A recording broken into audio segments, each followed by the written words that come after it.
एक छोटा सा गांव था। उस गांव में राजू नाम का गरीब लड़का रहता था। वो अपनी माँ के साथ रहता था। ज्यादा गरीब होने के कारण राजू की पढ़ाई भी अधूरी रह गई थी। लेकिन राजू पढ़ाई में बहुत ही होशियार था। फीस और किताबों के लिए पैसे न होने पर राजू घर से ही पढ़ाई करता था। राजू के पिता दिन भर मजदूरी करके अपने परिवार का पेट पालते थे। राजू अपने माता पिता की यह हालत देख के बहुत दुखी होता था। वो हमेशा खुद से कहता था, मैं एक दिन बहुत बड़ा आदमी बनूंगा और मेरे माता पिता का नाम रोशन करूंगा।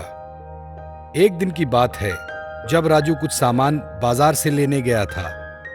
वहां एक सब्जी वाला एक बूढ़े आदमी को कम सामान देकर ज्यादा पैसे हड़प रहा था। राजू तुरंत ही वहां गया और उसने सब्जी वाले से कहा, तुम इस बाबा को फंसा रहे हो, ज्यादा पैसे क्यों ले रहे हो?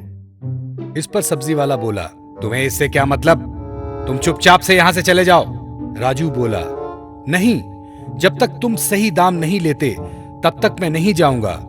राजू की यह बात सुनकर सब्जी वाले ने ईमानदारी से पैसे वापस किए। इस पर वो बूढ़ा बाबा बहुत खुश हुआ। बाबा ने पूछा, तुम तो बड़े होशियार हो, कौन सी कक्षा में पढ़ते हो? राजू बोला, बाबा जी मैं स्कूल नहीं जाता। स्कूल क्यों नहीं जाते?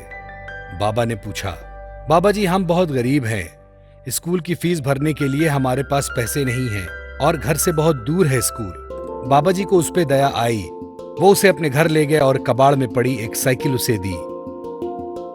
बेटा ये साइकिल लो, ये मेरे बेटे की थी जब वो स्कूल जाता था। ये जादुई साइकिल है, ये हवा में उड़ती है और पानी पे चलती है। अब ये मेरे कोई काम की नहीं। ये लो तुम्हारी फीस के लिए पैसे, जाओ खूब पढ़ाई करो, दूसरों की मदद करो। साइकिल और पैसे लेकर राजू बहुत खुश हुआ। बाबा को शुक्रिया कहकर राजू साइकिल पर बैठकर अपने घर गया। घर जाते ही साइकिल अपने माता पिता को दिखाई। दूसरे दिन राजू ने फीस भरकर स्कूल में दाखिला लिया और खूब पढ़ाई करने लगा। स्कूल छूटने के बाद एक दिन घर जाते वक्त अचानक एक आदमी नदी में गिर गया। वो डूबने ही वाला था कि राजू ने इधर उधर देखा, लेकिन उसे कोई भी बोट नजर नहीं आई, कोई भी नाव नजर नहीं आई। तभी राजू को याद आया कि यह साइकिल पानी में भी चल सकती है। फिर राजू ने साइकिल पर बैठकर नदी में छलांग मारी और उस डूबते आदमी के पास गया और साइकिल पर बिठाकर उसे नदी के किनारे ले आया और उसकी जान बचा ली। उस आदमी ने राजू को शुक्रिया कहा। राजू ने भी अपनी साइकिल की ओर देखकर बहुत धन्यवाद दिया और घर चला गया। दूसरे दिन जब राजू स्कूल जाने लगा था कि पड़ोस वाले एक आदमी को दिल का दौरा पड़ा। अस्पताल शहर होने के कारण गांव में एम्बुलेंस भी नहीं आ सकती थी। राजू को याद आया कि साइकिल उड़ भी सकती है। राजू ने उस आदमी को अपनी साइकिल के पीछे बिठाया और उसे कस के रस्सी से बांधा और बटन दबाते ही साइकिल हवा में उड़ने लगी। राजू अब उस साइकिल के सहारे हवा में उड़ रहा था। शहर आते ही वो तुरंत अस्पताल पहुंचा और उस आदमी का इलाज करवाया। इस तरह राजू ने उस आदमी की भी जान बचाई। अब राजू हमेशा ऐसे ही गांव में लोगों की मदद करता है अपनी जादुई साइकिल के जरिए। कभी किसी का बोझा उठाता है, तो कभी किसी को बाल्टी में पानी रख कर देता है, तो कभी किसी छोटे बच्चे को साइकिल पर सैर कराता है। उस गांव में राजू के स्कूल में 2 शरारती बच्चे थे। वो राजू और उसकी साइकिल से नफरत करते थे। ये राजू तो बड़ा सियाना बने जा रहा है, इसका इंतजाम करना पड़ेगा। एक लड़का दूसरे लड़के से बोला, सही कह रहे हो तुम, हम आज ही चुपके से उसकी साइकिल की हवा निकाल देंगे, फिर देखते हैं कैसे लोगों की मदद करता है। दूसरा लड़का बोला। फिर वो दोनों चुपके से साइकिल की हवा निकालने के लिए साइकिल के पास गए। जैसे ही उन्होंने साइकिल को हाथ लगाया, उन्हें शॉक लगा, वो जमीन पर गिर गए। राजू ने उन्हें देखा और तुरंत साइकिल पर बिठाकर उड़ते हुए अस्पताल में भर्ती करवा दिया। वो दोनों भी अपने किए पर शर्मिंदा हुए और उन्होंने राजू से माफी मांगी। तो बच्चों, क्या समझे इस कहानी से कि हमेशा दूसरों की मदद करनी चाहिए, चाहे वो आपका मित्र हो या दुश्मन। बहुत दिनों पुरानी बात है। एक गांव में 2 भाई रहते थे। एक बहुत अमीर था, उसका नाम हरि था, उसके पास सब कुछ था।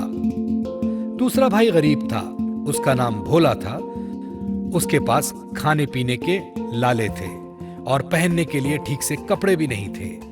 उसका परिवार भूख से तड़पता था। भोला ने सोचा क्यों ना भाई के पास जाकर कुछ मदद मांगी जाए। जब भाई हरि के पास भोला गया तो तो उसने मदद करने से इनकार कर दिया। भोला बहुत दुखी हुआ। एक दिन भोला काम की तलाश में भटक रहा था। रास्ते में उसे एक बूढ़ा आदमी दिखा। उसके पास 3 पेटियां थीं। उससे वो पेटियां नहीं उठाई जा रही थी। भोला उसके पास गया। लगता है बहुत भारी है, क्या मैं आपकी कुछ मदद कर दूं? भोला ने पूछा। ठीक है बेटा, इसे उठा लो और मेरे घर तक ले चलो। हाँ बाबा। ऐसा कहते ही भोला उस आदमी के पीछे पीछे चल दिया और उस आदमी के घर तक पहुंचा। शुक्रिया बेटा, लेकिन मुझे बताओ तुम इतना परेशान क्यों हो? क्या कोई तकलीफ है? बाबा जी, मैं बहुत गरीब हूँ। एक वक्त का खाना भी नहीं मेरे पास, काम भी नहीं मिल रहा। तुम यहीं रुको बेटा, मैं अभी आता हूँ। वो आदमी घर में जाता है और साथ में एक पेटी लाता है। ये लो बेटा, ये पेटी तुम रख लो। पर मैं इसको लेकर क्या करूंगा? ये ऐसी वैसी पेटी नहीं है, जादुई पेटी है।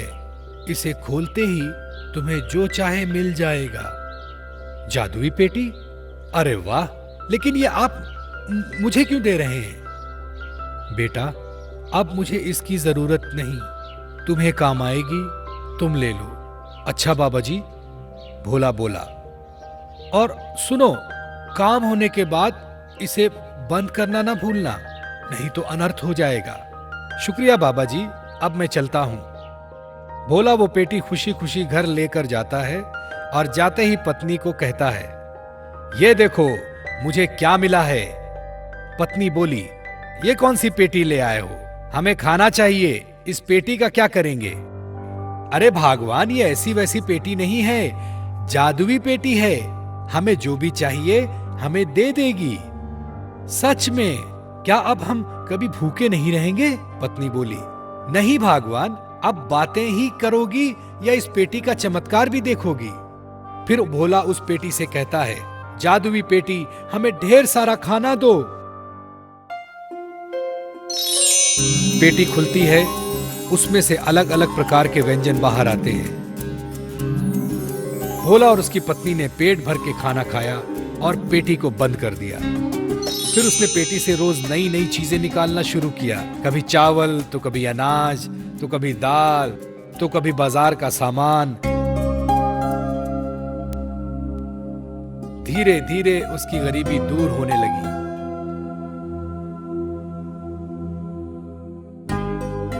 एक दिन भोला सामान लेकर बाजार जा रहा था। उसके भाई ने पूछा, कहाँ जा रहे हो? यहीं बाजार में सामान बेचने। उसके भाई ने सोचा, अरे कुछ दिन पहले इसके पास खाने के लिए नहीं था और आज सामान बेच रहा है, कुछ तो गड़बड़ है। तब भी तो मुझसे मदद मांगने आया था, आज इसका पीछा करता हूं। भोला जब सारा सामान बेचकर घर जाता है, उसका भाई उसके पीछे जाता है और खिड़की से झांकता है। भोला और उसकी पत्नी उस जादुई पेटी से अलग अलग सामान मंगवा रहे थे। उसका भाई ये सब देख लेता है। अच्छा, तो ये बात है, जादुई पेटी, ये तो बहुत अच्छी चीज है। वो जादुई पेटी मुझे चाहिए, वो भी आज। रात होते ही हरी चुपके से भोला के घर से वो पेटी चुराकर भाग जाता है।